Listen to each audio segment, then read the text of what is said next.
Hey folks, it's Charlie here, and I am so excited for this Charlie in the Rain interview. It is with an artist that I have adored for so long who is putting out like the most magical music you've ever heard in your life. It is the lovely Annie Hamilton. How are you doing today? I'm good, Charlie. How are you?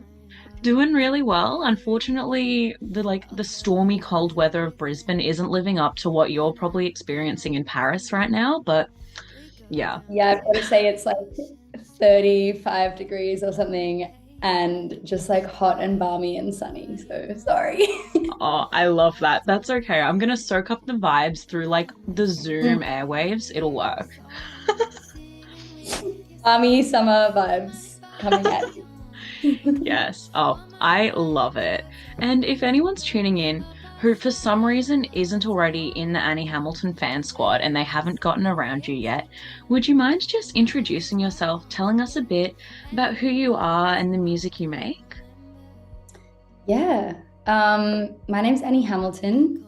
I live in Sydney, Eora, and I am an artist, musician, designer, creative, whatever.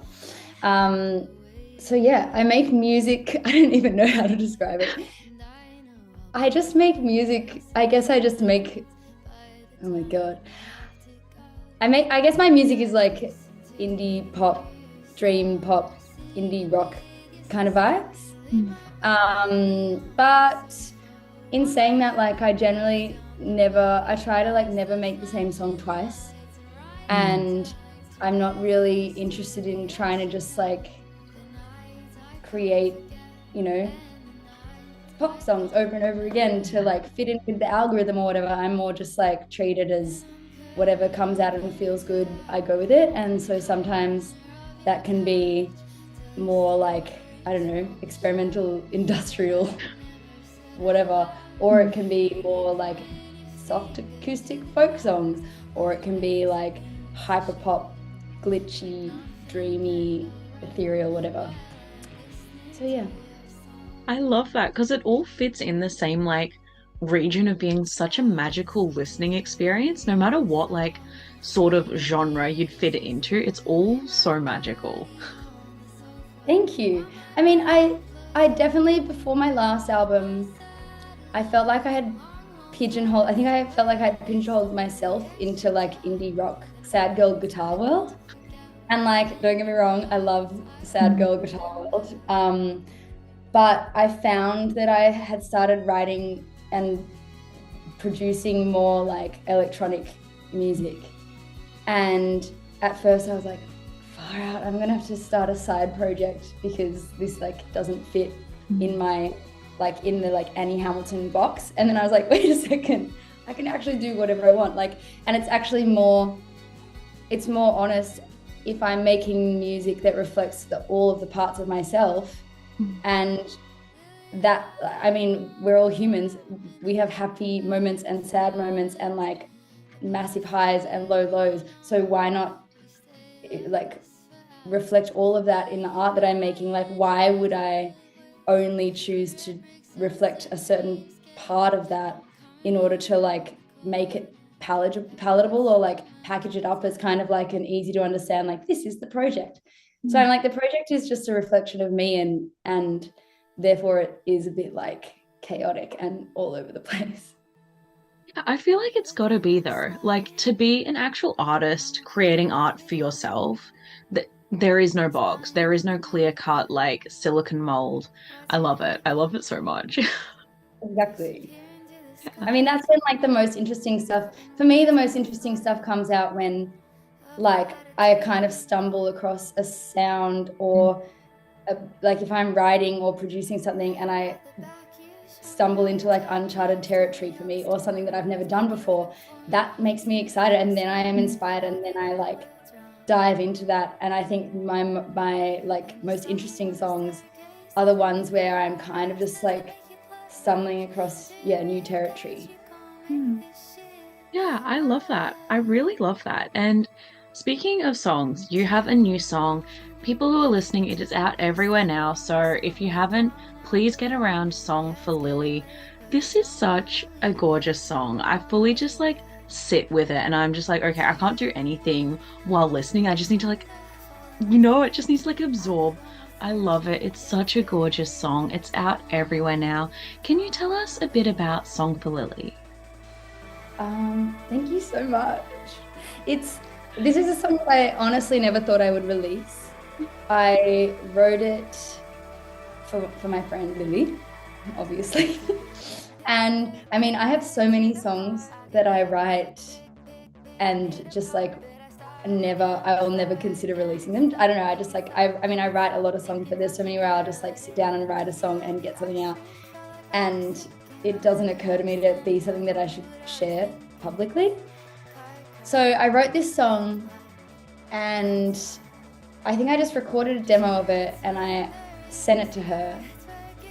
And I didn't even, that was even like months after I'd written it. Like I wrote it and then I kind of just like had it, like sat with it for a few months. And then I was like, fuck it, I should just send it to her because like if someone wrote a song about me, as if you wouldn't want to hear that. So then I sent it to her and it was really nice. And she was like crying and it was just like really beautiful. And then I also just never planned to release it. But then I put a snippet of it, like I sung a little video snippet of it and put it on TikTok and Reels and stuff. And it had such a good response. Like so many people were like, please release this. And I was like, oh, what? And like, I don't like usually put out bits of unreleased songs, but sometimes I just kind of, with social media, I'm like, do whatever you feel like. If you feel like recording a bit of a song, just go for it. Like I don't have like a formula. So I just kind of did it because I felt like it. Anyway, and then so many people were commenting and messaging, asking me to release it. And then I was like, nah, like I'm not ever releasing this. And then I was like, why not? And again, like I'm going back to, I guess, that thing of like almost like challenging myself to just put out the parts of myself that wouldn't usually occur to me to like share. I was like, why wouldn't I just, why not just release the song? And I've kind of, the last few months, been feeling this like I've got all these songs built up that I've been hoarding, and partly it's like perfectionism and not feeling like they're good enough, or imposter syndrome, or like anxiety that's being like, these aren't good enough, like no one can ever hear these. And then partly it's like, oh, they're not, they don't exist in like the world that I'm creating. And then I'm like, but they totally do. And also I think it's like, to get over those feelings of the anxiety or the imposter syndrome, it's like the more you release stuff, the more you realize that releasing stuff is actually awesome and fun, and kind of like clears the channel so more stuff can come in, So I feel like with releasing this song, I just got to the point where I was like, why wouldn't I release it?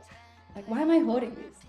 So then I took it into the studio with Chloe Dad, who's amazing, and we recorded it, and my friend Jenny played violin, which was just like so beautiful. And now that's so beautiful to like have that moment where it's like, this is never gonna see the light of day. It's never gonna see anyone listening to it other than you and Lily.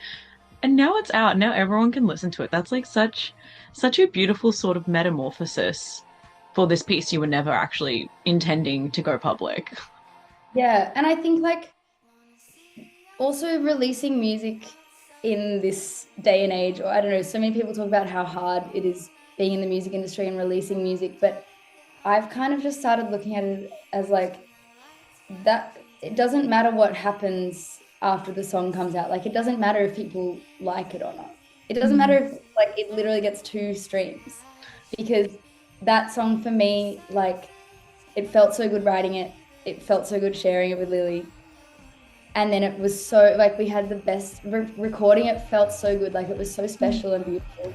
And it then also kind of like, I feel like I learned so much from just like the process of recording and releasing songs, that it's like, I've already got everything I need to get out of this song. Like, now, like, be free, like, it doesn't matter whether, I just have no attachment to how, like, whatever reaction it gets, because I just love it, and I'm just happy that I did it.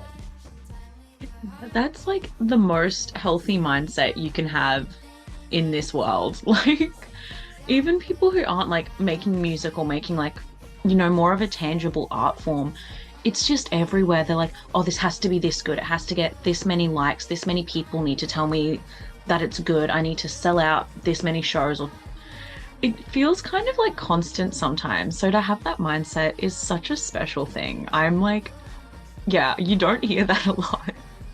Well, you're right. It is like this constant pressure, Yeah. and it's only gonna make you feel like shit. Like all of Yeah. those pressures that you put on yourself, like you actually can't win because no matter how well something does by like whatever markers you, whether it's like it got this many streams or it got this radio play or it got this, like I got this gig or whatever.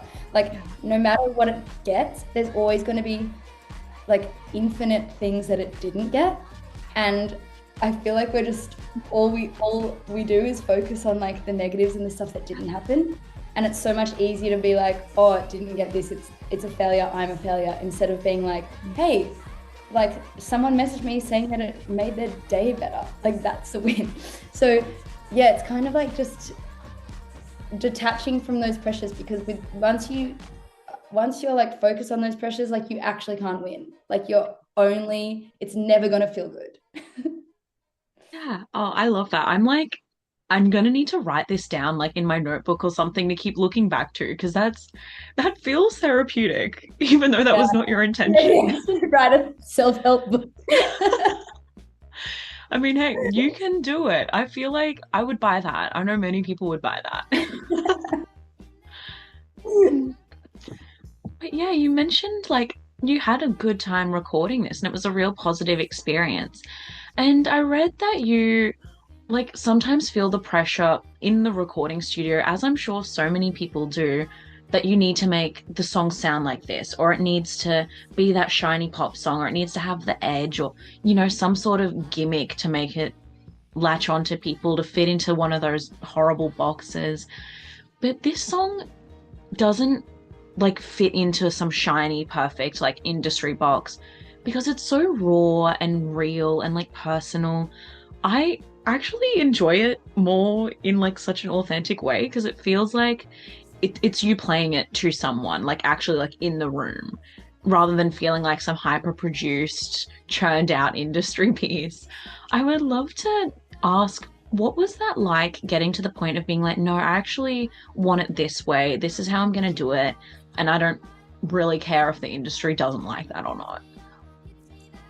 Yeah, I mean, I definitely, when I decided to release it, I was like, okay, my intention is to record it and let it be exactly as it wants to be, like not try and force it to be something else. And I had the same thing when I did the prologue, which is the last song I released. When I went into when I decided, okay, I'm going to release this and I'm going to record it, I was like, I'm not going to let myself get that like fear thing that makes you be like, oh, we should make it like sound like this song to make it like cool or whatever. Yeah. And I definitely had moments throughout the process of like caving and being like, oh my god, like there was one moment, there was a period in the recording of this song, because we kind of did it sporadically over like a couple of months, because it was like Chloe and I working, like at nights after work or whatever, like whenever we could find time. So we did it over the space of a couple of months, and throughout that process there were definitely times when I was like, we need to add like electric guitars and like let's make it like, I don't know, let's make it like a rock song, or like, I just had all these things where I was like having these panic moments of like, it's not gonna be good, it's not cool, and then I was like, shut up, like what? Like this is exactly like, that was exactly the thing when I went into it. I was like, do not let yourself get like steered away from the true north of this song. And I mean, I also think it is good to like experiment and to try things and to like go down the rabbit holes and see where you end up. but the rabbit holes were taking us to dead ends. And then at the end of the day, I was like, you know what? I just need to like the song is always right. Like the song is the true north, and anything else that I'm trying to do to steer it in a different direction is actually just detracting from that. So like let's go back to where we started. And like Chloe's amazing and so accommodating to all of my like whims, and like, let's try this, let's do this. And then at one point I was like, okay, Chloe, go back. Let's go back to like the first thing we recorded. Let's literally delete everything that we added, because we'd had like days of adding just like so many layers. I was like, let's delete like 95% of it, and that's it. Yeah. Honestly, I feel that. I'm very much that person where it's like, let's do all of these things. Ah, never mind. Changed it all. But yeah, I love that so much. As like when I listen to a song, I'm listening to the lyrics. And like the lyrics are what sticks with me. That's the whole reason I keep coming back to certain songs. I know some people aren't big on lyrics and they like the whole like, lyric person. yeah. Yeah, and when there's like, like a heavily produced song or it's like a rock song and there's a lot going on, sometimes it's easier to lose like the actual weight of the lyrics. So I feel like with this song, it feels so much more special when you can actually fully hear the full story, and that's where your attention is immediately drawn to.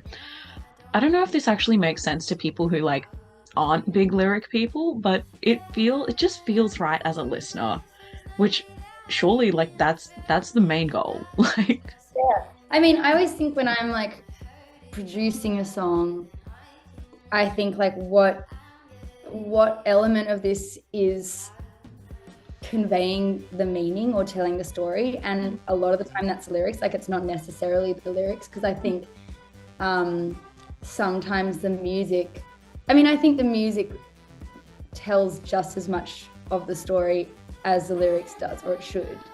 And sometimes it can be like so powerful to like have the lyrics pulled back to almost where you can't hear them, because that, like, I think there's something in that. If you can't quite hear the lyrics, if it's done well, it almost means that you interpret them the way your own imagination does, and that gives the song a whole new meaning. Like I always think like the Cocteau Twins, one of my favorite bands of all time. I've got no fucking clue what she's saying, like literally no idea what any of those lyrics are, but I'm like, those songs mean so much to me, because I think that as a tool means that I interpret them in my own way. But then with a song like Song for Lily, it is about the lyrics. Like this song could be a cappella. I could have like stripped out all the instrumentation and just be singing it, and I think that is like that's the most important part. So yeah, when we approached it, I was like, I want the lyrics to be really I want the vocals to be really present, and like not drenched in reverb and not buried, and I just want it to be like really gentle, and also to be singing so softly that it almost sounds like I'm like whispering into your ear. Yeah, now that you've said that actually like fits the whole song. I love that. Well, I just love like vocal production. I think it's so interesting because there's so many ways you can approach the vocals. Because like if I was like yelling at something from the other side of the room, it gives it a completely different meaning to if I'm like whispering it into a microphone, even if I'm saying the exact same lyrics and it's the same melodies and everything. It's so fun. That's like so much you don't think about on the listener side as well. You're just like, oh yeah, like obviously that makes sense. Like this is how you'd sing that song. No, like there's so many thoughts that go into it that you don't even realize as a listener. Yeah, and I think that's the coolest part, when it's like when it's done well, that it's like just in your subconscious. But in the same way that if you listen to a song that has like a group vocal with different voices, it has a totally different effect to if it was like one singer, because all of a sudden you're not alone, like it's not lonely. Whereas when you have one person singing, then it's automatically just like one person. Like there's so many really subtle things that I think we pick up on subconsciously, which we don't necessarily register, but it contributes to how you react and how the song feels to you.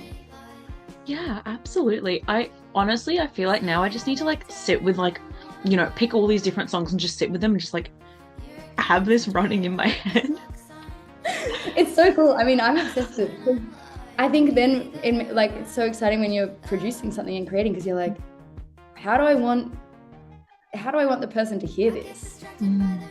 Like, should it be like 10 of me screaming, or should it be like 5 of me whispering, or is it just like one?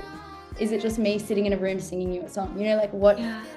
Because I mean, again, like how I was saying with how much meaning the lyrics can convey within like the context of the song, which can convey so much meaning as well. Like the way that it is produced and performed can convey like just as much meaning as the actual content, the lyrical content.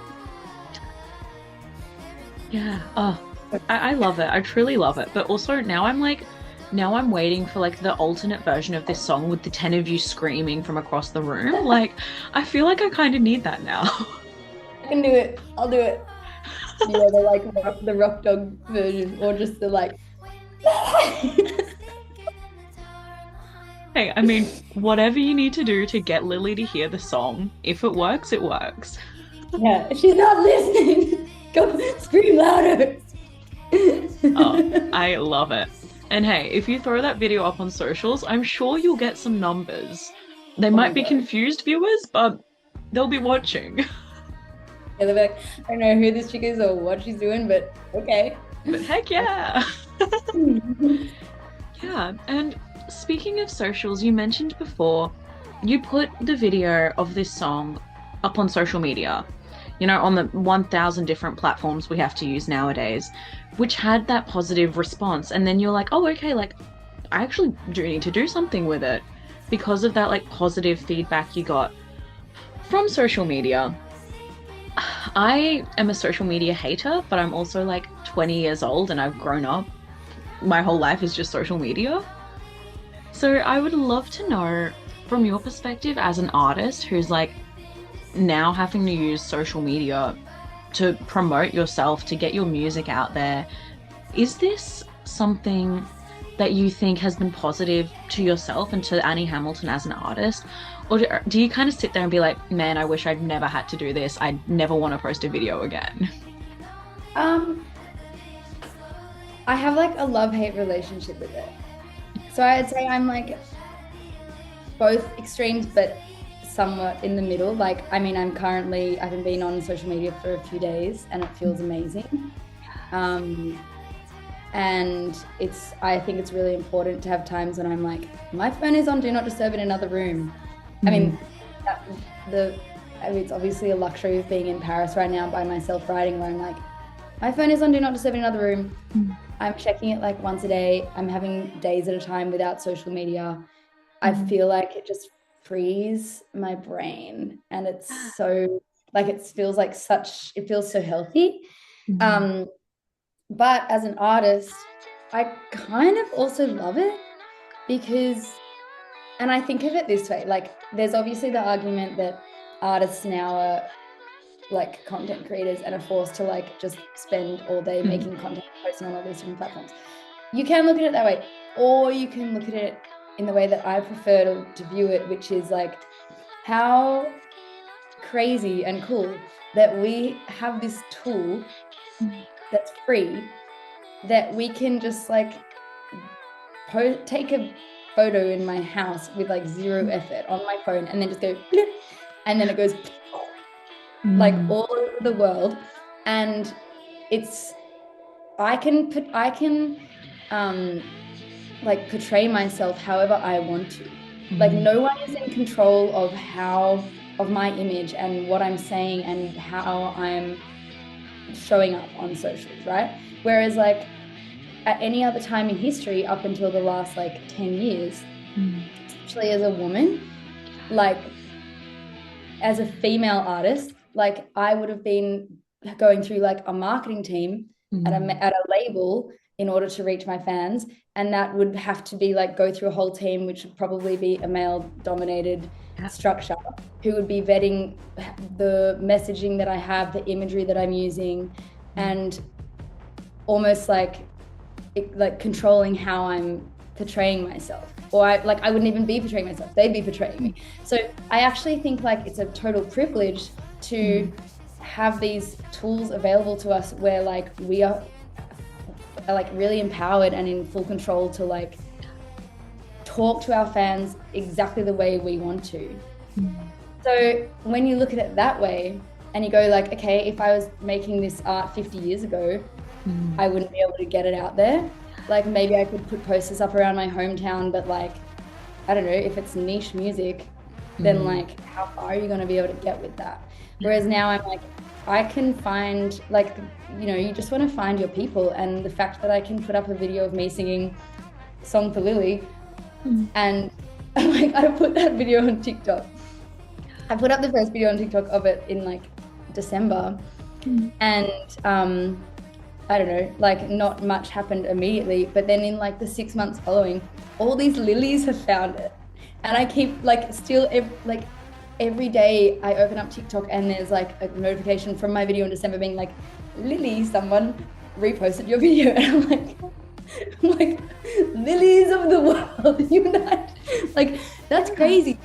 And it's so cool and so fun. So I'm kind of like, yeah, like you can feel really trapped into like having to make content every day and feeling like it's taken away from your art. But if you can find a way to make it like creative and fun and easy, and also you don't have to take on that pressure of like posting every day and blah, blah, blah. Like I personally, I treat Instagram as just like my photo diary, and I like documenting things and I like taking photos, and I like just being like, here's a random collection of images of like flowers and books that I read, like mostly stuff I don't forget about it.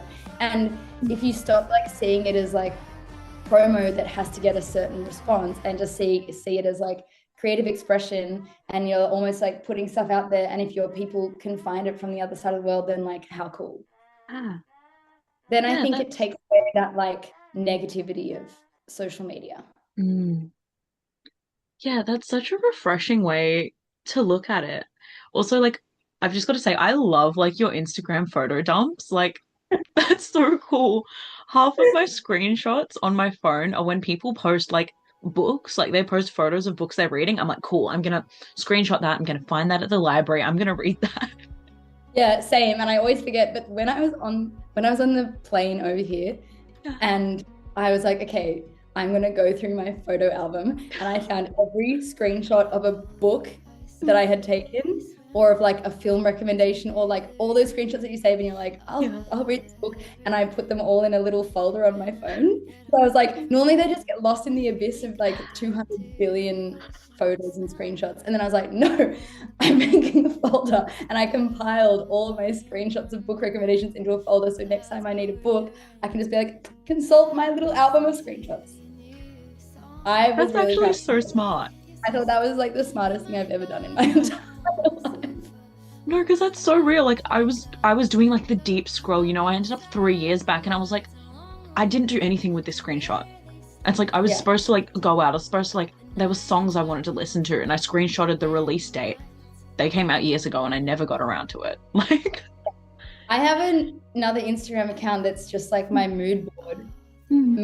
Like I just post things there because I'm like, I don't want to lose this. Or like I don't want to lose it in my camera roll. So whenever I like screenshot, like mood board vibes or other, or like art or design or whatever that inspires me, I just post it to the other Instagram account. Yeah. Oh, I love that. It's such like a nice way to be using social media with like, all the chaos. Sometimes I feel like on social media, I'm just like interview. And I'm like, whoa, I'm like, there needs to be a breather here. Yeah. I think it's just important to remember that like you can tap out, and like the world won't end if you don't go on Instagram for a week. Exactly. Like, in fact, the world will probably get better. And like, especially as an artist, like when there's stuff to promote and people are like, you've got to stay consistent for that algorithm, you've got to post 2 to 4 times a week, and it's like if you're posting stuff that feels forced, it's gonna flop, because I truly believe that like the audience can subconsciously feel when someone's posting something that feels forced, or when they're posting like, oh, I feel like I should post something, I guess I'll just post this photo.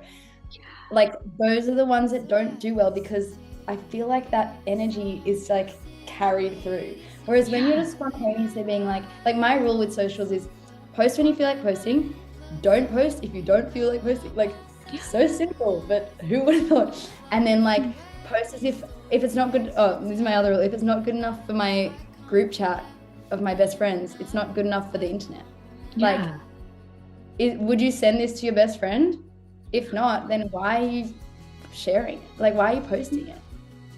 Yeah. Oh, absolutely. I feel like it's so hard, it's so easy, sorry, to forget what social media even actually is. And it's like, why are we sharing our every thought to the whole world? Like, Mm. yeah. Yeah, I think it's like I went through a period for like 2 years where I hated it and I felt so anxious and I felt this pressure to post, and then I was like, everything I post feels forced, and I was getting like, I just got really in my head about it. Yeah. And I kind of just got over that by being like, just who, like, it's not that deep. Like, stop overthinking and just post whenever you feel like posting, and like just share when you like, literally, if you feel like doing it, do it. That's Yeah. literally all it has to be. Yeah, absolutely. Oh, I love that. Again, this is like all such great advice. Whoever's watching this, you're like, you're in the therapy session and Annie Hamilton is your therapist. This is the It's coolest because thing I ever. have because I have fucking been in the trenches of like, I've been in the trenches of like total imposter syndrome, self-doubt, anxiety, like feeling like absolute shit, and then being like, how, if I want to like be an artist and keep releasing stuff and keep literally having to be like publicly sharing stuff, I need to figure out ways to do it that are fun and enjoyable, because other like, or you can just choose to be like an anxious mess for the rest of your life, which isn't fun. Yeah. So yeah, Oh, I've got the tools. I've learned the toolkit. yes. Oh, I love that so much. And we are unfortunately running out of time, so I am going to speed run us through two very important questions, two very exciting questions. First, I would love to start off by asking, as fans, as people who love your music, are loving this new song, how can we best support you as an artist and support this song? What would you recommend we do? Oh, I mean, the biggest things are like, you can buy it on Bandcamp. You can buy my merch or my vinyl. But if you don't have the money to like invest, honestly, like sharing it with your friends, share the song to your Instagram story, use the sound in TikToks, like anything that just like spreads the song is so supportive. Like, add it to your playlist. You know, like people are like, oh, I wish I could support artists, but I can't afford it. It's like, you can support artists by just like sending it Yeah. to you. Like, that's so supportive. And like, buy tickets to shows in advance. Absolutely. Yeah, like if you know you're going, like you know you're going to eventually buy that CD or you're going to get end up at that show, why are we waiting? Yeah. Okay, and amazing. I would love to quickly pick your brain, and I want to hear which Australian artists are on the Annie Hamilton playlist. Who have you been listening to and loving, and you think that we are all going to love as well? Ooh. Wow. Every time I get asked this question, my mind goes, and all artists exit my brain, because it's like, okay, I'm gonna have to actually look at my playlist. Yes. This is so funny. I love Myra from Brizzy. Yes. He supported me for my last what's it called, show. Yeah. Who else did I play? Kui are amazing. They're a new act. Mark, who plays in my band, is in Kui with an artist called Curly Saunders. It's a collaborative project. She's a poet.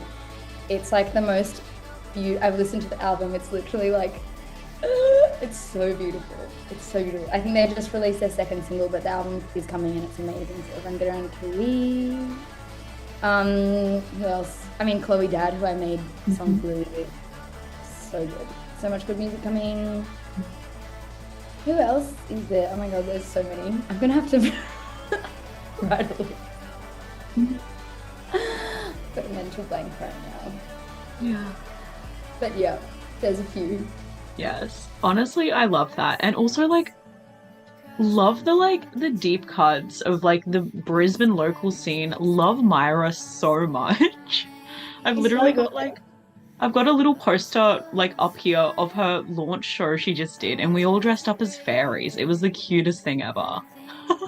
Yeah, when she supported my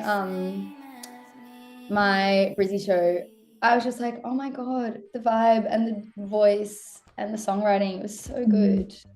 Also, Lottie McLeod, who also played at my Brisbane show, she's amazing. Yes. Brisbane is really like got the goods. Yeah. Oh, those are two of my absolute favorite local acts. I love them. And thank you for sharing those pics as well. I'm loving Australian music as always. And also, thank you for sharing Song for Lily with us. Thank you for sharing your music because we are loving it and it is so special. My pleasure. Thank you so much for listening.